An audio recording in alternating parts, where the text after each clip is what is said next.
50% of it, 33%. I think we will save a lot of money. Yeah. But 20 kg is more frying is coming because of this sops and other things. Farmers are getting more than 3 crores in their accounts through 350 acres. All put together 51,000 per acre, 1 million for 4 years. Mate. Intercrops there.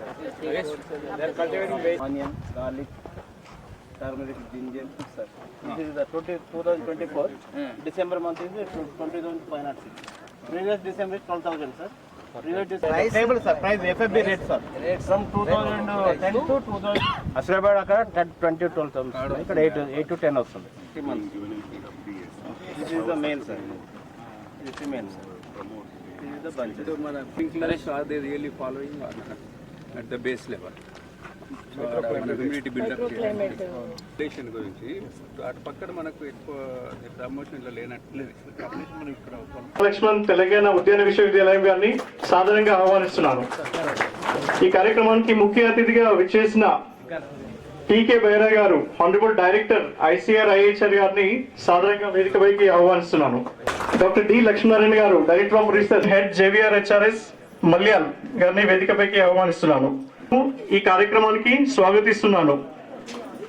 ఈ రోజు ఈ ICR IAHR పంటపై నిర్వహిస్తున్న క్షేత్ర దినోత్సవం మరియు శిక్షణ కార్యక్రమానికి విచ్చేసిన స్టార్ట్ అయ్యే ముందు జ్యోతి ప్రజ్వలన మరియు యూనివర్సిటీ సాంగ్ తో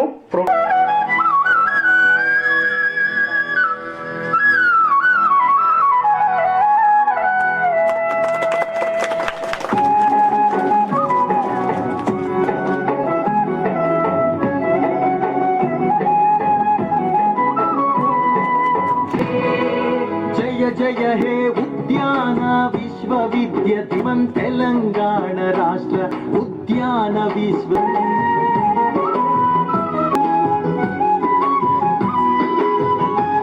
విధమైన సహకారం ఐహెచ్ఆర్ బెంగళూరు వారు రాబోయే రోజుల్లో వివిధ పంటల్లో కూడా మాకు తోడ్పాటు ఇవ్వాలని కోరుకుంటూ ఈ అవకాశం పంటపై నిర్వహిస్తున్న క్షేత్ర దినోత్సవం మరియు శిక్షణ కార్యక్రమానికి విచ్చేసిన మీ అందరికీ మరొకసారి ఏం తెలియదు.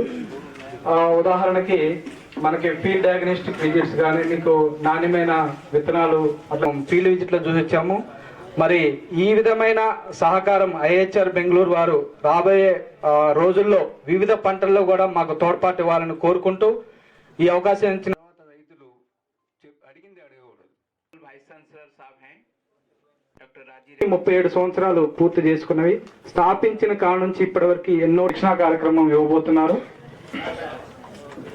అందులో భాగంగా ఇక్కడికి విచ్చేసిన ప్రతి ఒక్కరికి హెడ్ జేవిఆర్ హెచ్ఆర్ఎస్ మల్యాల్ గారిని వేదికపైకి ఆహ్వానిస్తున్నారు.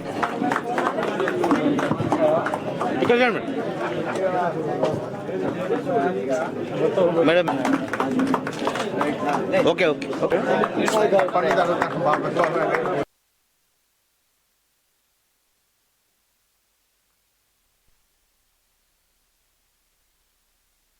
మన Indian institute of horticulture research Bengaluru ద్వారా ఇచ్చినటువంటి హైబ్రిడ్ రకం క్షేత్ర ప్రదర్శన చేసి సో దాంట్లో ఉన్నటువంటి సుగుణాలను ఈ నల్ల తామర పురుగులు తట్టుకునేటువంటి శక్తి ఉన్నటువంటి హైబ్రిడ్ రకాన్ని మన రైతుల పొలాల్లో మనం పండించి ఇప్పుడు వేసి రైతులందరికీ కూడా చూపించడం జరిగింది.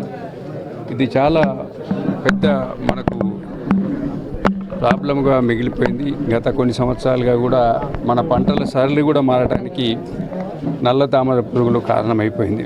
సో గత 10 సంవత్సరాల విస్తీర్ణాన్ని చూసినట్టయితే ఇది పూర్తిగా మనకు నల్ల తామర పురుగుల మీద ఆధారపడి ఒక సంవత్సరం నష్టం జరిగినప్పుడు తర్వాత సంవత్సరాలు తక్కువ వేయటము, మళ్ళీ అలాగే వీటి యొక్క ధరలు కూడా ఈ పంట యొక్క విస్తీర్ణాన్ని డిసైడ్ చేయటం అనేది జరుగుతూ ఉంది. సో దానికి సంబంధించినటువంటి ఈ అంశాన్ని మీద ఈరోజు ఇక్కడ డిస్కస్ చేయడం జరిగింది. రైతులు కూడా చాలా చక్కటి ప్రశ్నలు అడిగారు. వాళ్ళకు ఉన్నటువంటి ముఖ్యమైనటువంటి అంశం ఏమిటంటే ఈ మిరప అనగానే మనకు అధిక పెట్టుబడి పెట్టడం. దాదాపుగా కొంతమంది రైతులు 1,00,000 పెడుతున్నారు, 1,50,000, 2 లక్షల వరకు కూడా పెట్టడం జరుగుతూ ఉంది ఎకరానికి. సో దీంట్లో మన ఖర్చు ఏ విధంగా తగ్గించుకోవాలి, ఎక్కడ మనం ఎక్కువ ఖర్చు పెడతా ఉన్నటువంటి అంశం మీద చూసినట్టయితే మనము ఈ రసాయనిక ఎరువులు కూడా మనకు లెక్క లేకుండా వేయటం జరుగుతూ ఉంది. అది దాని మూలంగా కొంత మనకు పొలాల్లో ఇంబ్యాలెన్స్ కూడా, ఈ న్యూట్రియంట్ ఇంబ్యాలెన్స్ కూడా మనం చూస్తూ ఉన్నాము. ఇది అలాగే ఈ రసాయనిక, అలాగే ఈ పెస్టిసైడ్స్ కూడా, అంటే క్రిమి సంహారక మందులు కూడా 35 నుంచి 40 సార్లు ఒక ఎకరానికి సీజన్లో కొడతా ఉన్నదంటే ఆల్మోస్ట్ విషంతో మనము ఈ మిరప పంటను పండిస్తూ ఉన్నాం. మరి విషంతో పండించినప్పటికి కూడా ధరలు పెరుగుతూ ఉన్నాయి. ఆ విషం అనేది మన మనుషుల్లోకి వెళ్ళి మన నరాల్లో మన యొక్క రక్తంలో ప్రవహించి మనకు అన్ని అనారోగ్య కారణాలకు కూడా కారణమవుతూ, అలాగే మనం బయటికి పంపించాలన్నా, ఎక్స్పోర్ట్ చేయాలన్నా కానీ మన యొక్క ప్రాడ్యూస్ అనేది వాపసు రావటం జరుగుతూ ఉంది. కాబట్టి ఈ అంశాల మీద మనము పరిశోధన చేస్తూ ఉన్నాము. దానిపై విస్తరణ కూడా మనం పెంచడం జరుగుతూ ఉంది. సో ఈ విస్తరణలో కూడా మనం ఏమేమి పద్ధతులు చేస్తే ఖర్చులు తగ్గుతాయి, ఈ యొక్క రెసిడ్యూస్ అవశేషాలు కూడా తగ్గుతాయి అనేటువంటి అంశం మీద చూసినప్పుడు ఈ ఆర్గానిక్ ఫార్మింగ్కి సంబంధించినటువంటి ప్యాకేజీ సాంకేతిక పరిజ్ఞానాన్ని ఉపయోగించినట్టయితే మన ఖర్చులు తగ్గుతాయి. ఈ మార్కెట్కి సంబంధించినటువంటి అంశం కూడా ఈ మధ్యకాలంలో మనం చూస్తే సిటీస్లో పెద్ద పెద్ద మాల్స్లో కూడా ఈ ఆర్గానిక్ మిరప్పొడి అని, ఆర్గానిక్ కూరగాయలని ఇవన్నీ కూడా మనకు మార్కెట్లో దొరుకుతాయి. ఈ విధంగా రైతులు కూడా చాలా చక్కగా ఇక్కడ రెస్పాండ్ అయ్యి, వీళ్ళు కూడా చాలా దూరం నుంచి వచ్చి మనకు Indian institute of horticulture research director గారు